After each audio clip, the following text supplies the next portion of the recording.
Hello everybody, welcome back to the Life's Good.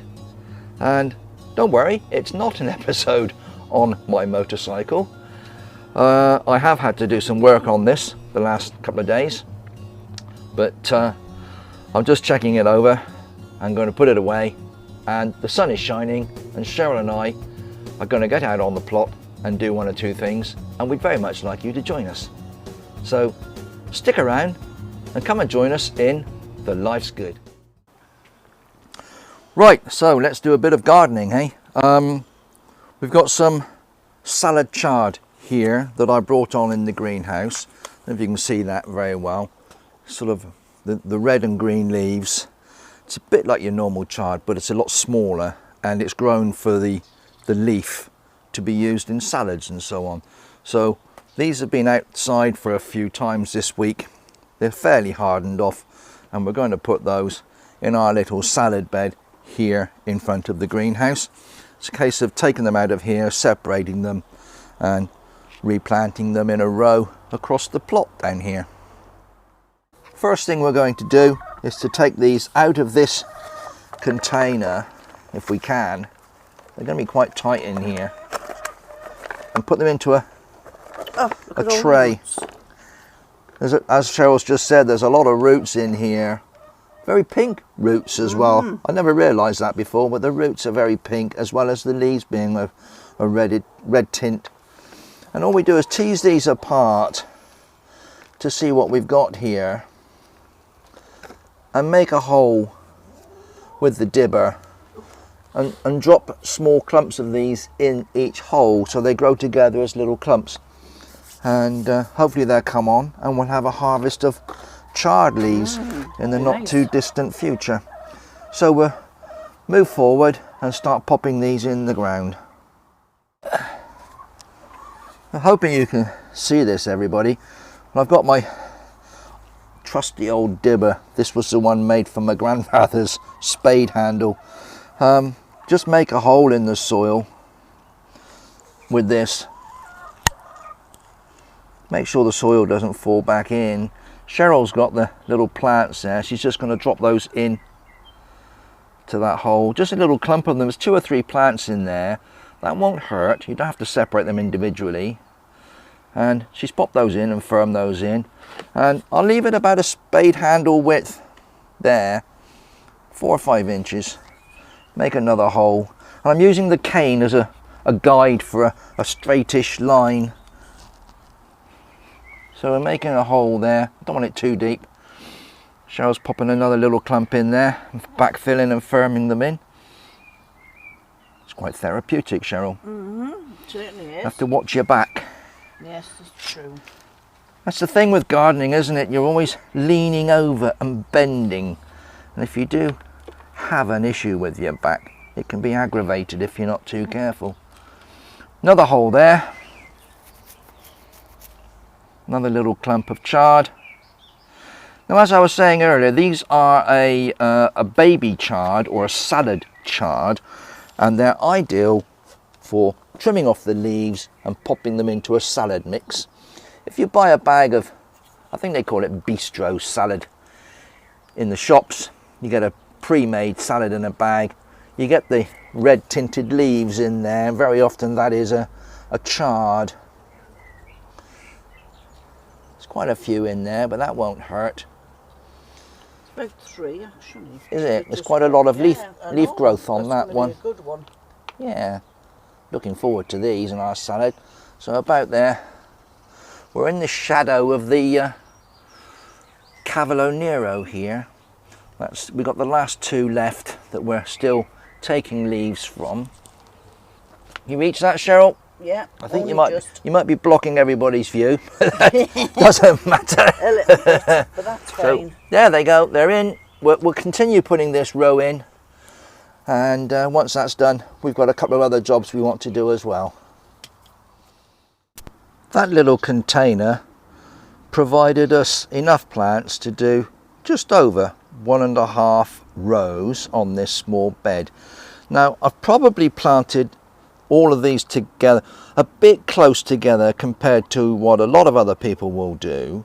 We have a small garden here and we're trying to get the maximum yield from this small space as possible, which is why we employ these sort of multi-sow methods where you're putting 2 or 3 plants together as a plug and growing them together, and also what is referred to as catch cropping, where you're growing 2 crops in the same location, where the faster one is in front and is harvested and leaves the second slower growing crop to come along behind, so you're getting more than 1 crop from one area of soil. And a quick look at the front edge, the leading edge of this small salad bed, as I call it, and you can easily see now that the radishes are coming on really well, and indeed these lettuces as well. It's a mixed leaf lettuce, mixed seeds.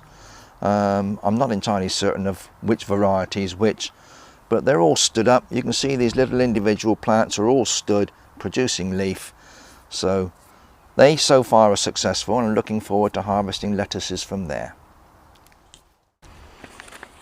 Another thing I need to do is to plant out my climbing beans, and this year I've got a variety that are called violet podded.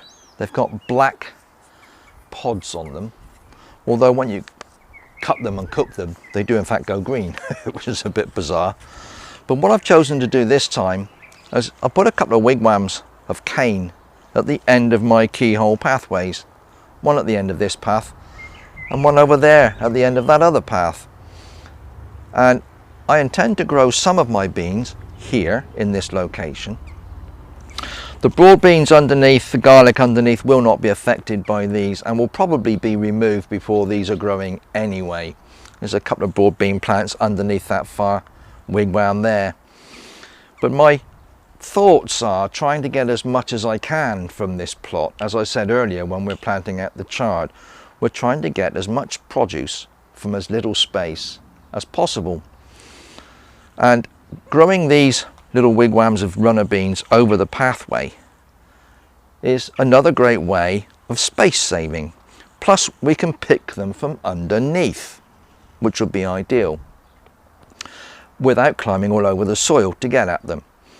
Now, I have previously experimented by trying to grow my runner beans against the side of my shed, which is directly behind you there. Containers on the floor, runner beans in there, growing up the side of the shed. The only problem with that is that it's on the north face. It's facing north. They don't get sun, certainly not direct sunlight. So they haven't been that successful, although we do or have had crops of beans from those. I'm just trying things differently this year. So a wigwam here, one there, and there's an area next to the top garden by the gate between the 2 gardens that's got the trellis archway, and I'm thinking of growing some over that opposite the rose that's growing against the wall of the house. So there's a 3rd area there that I should be able to grow some of these runner beans. So I'm going to set about putting these in the ground now, and I'll bring you in close to show you what I'm doing down here on the ground. This is the packet of beans that I've purchased from Wilko. It's just described as a climbing bean, violet podded, and as you can see on the picture on the front of the packet, has some lovely pink flowers, large dark green leaves, and these very deep sort of mauve purple coloured pods. Never grown them before, so it's a bit of an experiment. Looking forward to seeing what sort of results we get from these.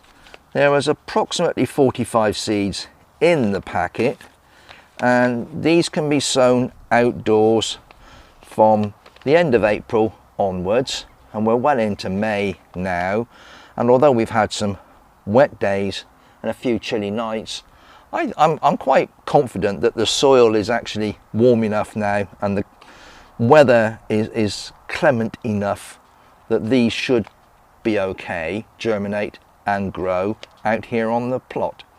So we'll set about putting some in, and it's just a case of making a hole directly underneath one of the canes and just popping one of these in. Now, my grandfather used to have a saying just pop that one in there. I don't want it in too deep, a couple of inches maximum. Just pop that in there. That should be fine there. As I was saying, my grandfather used to have a saying when planting his runner beans. He used to say, one for the rook, one for the crow, one to rot and one to grow, implying that you would put 4 beans per location. Well, I don't think I'll be putting 4 of these in each of these locations. I'd go with 1 per cane and see how we go. I might plant some in pots, just a 2 or 3 or 4 in a pot in the greenhouse and bring them on there, just in case I get any blanks. You can always pop a plant in and replace one that's missing. And as with most of these seeds, not everything in the packet germinates and grows, but I'm ever hopeful. As you can see, I'm just popping 1 bean per cane there. This is a broad bean, by the way, sitting in front. That will grow to a couple of feet tall or so. It shouldn't interfere with this, but by the time these are growing, the broad beans should be about ready for harvesting and ultimately removing. And incidentally, there's room under here, once the broad beans have gone, for something else. So I could always grow some salad crops or some herbs or anything really in this space. And also I've noted that there's some gaps in these broad beans. Between these 2 plants, there's almost, well, that 18, 20 inches gap here. So there's room here to grow something else. I won't leave this space. It's useful growing space. So whatever I've got I want to pop in here that's coming on from the greenhouse, or sowing plants directly, or sowing seeds directly I should say, there's space here to grow something else. It won't be wasted. Equally on the opposite side, there's a gap there. Between the garlic and the end of the path, there's a gap underneath this wigwam. So there's room to grow something else there. Lettuces, radishes, all manner of things.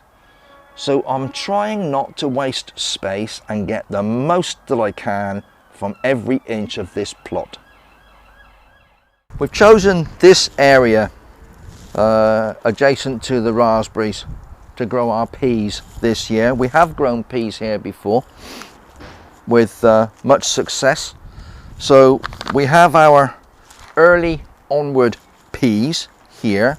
There's approximately 200 in this packet, and we're going to sow all of these along here. I'm just going to pass the peas to Cheryl. Now I know this is a no dig bed, but for this sowing we do need to make a channel, and I've got my hoe here. It's got the straight angled down end. I'm not sure what the Dutch hoe, I think, is the flat one. I'm not sure what this one is, but I like this one for this purpose, because following my line that I've laid out, I can use the corner of the hoe to make a small trench using the line as a guide straight across here. And Cheryl's going to follow me across, and she's just going to sprinkle the peas in the bottom of this trench. Now what we want to achieve is a trench here about 2 inches, no more than 2 inches in depth. So we sprinkle them along the bottom and just cover them with the soil afterwards. Is this all right, AJ? Yeah, that's fine, Cheryl. On the packet the recommendation is 2 inches apart, but I've never grown my peas 2 inches apart. I keep saying it, we're trying to get as much as we can from here, and just spreading these peas along this trench will be absolutely fine. And I do anticipate that we will probably lose some, to be perfectly honest. Oh yeah, mice come and get them, don't they? Mice do come and dig up your peas and your beans, in fact, if they find them.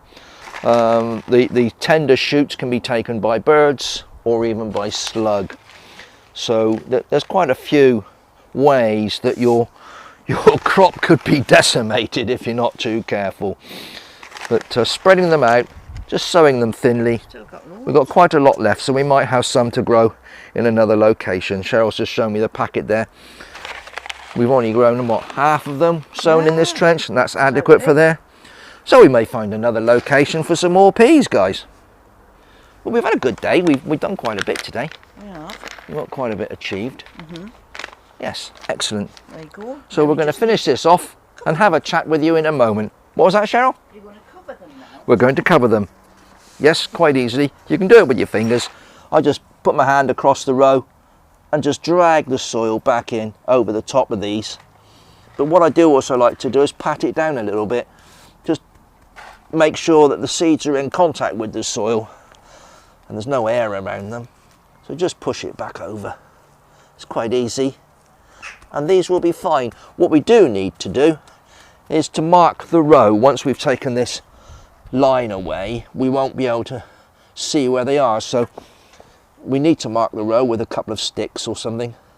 And of course, as they grow, we're going to need to provide something for them to climb up at some point. Excellent. We've achieved a lot today, Cheryl. And I think we should reward ourselves with a pint of beer from the pub under the stairs. Yay. What do you think? Champion idea. Right, I'll race you there.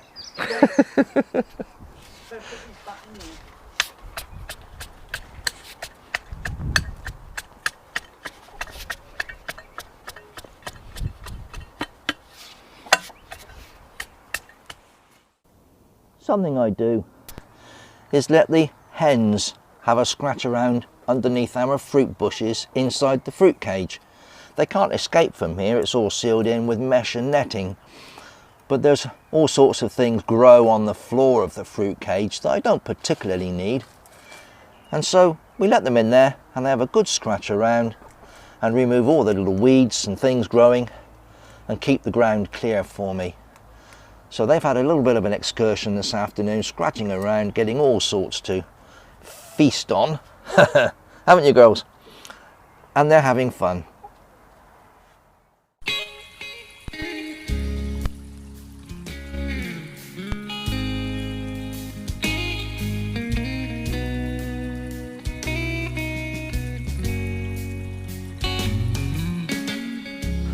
We've had a good day out here in the garden.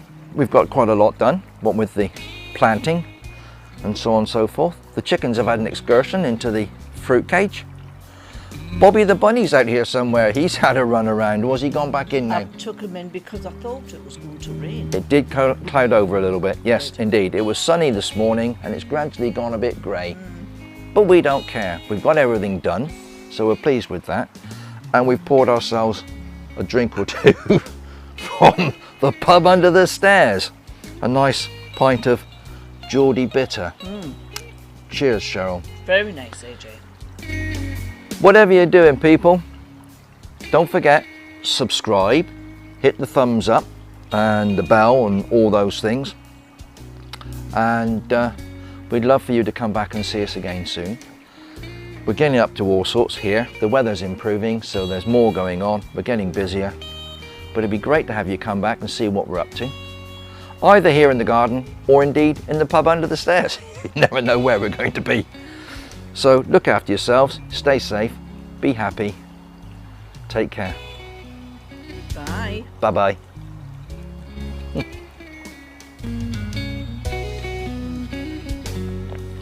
Nice, isn't it? That's jolly good. It is. I think I've got it caught in my moustache. Take care, everyone. Ta-da.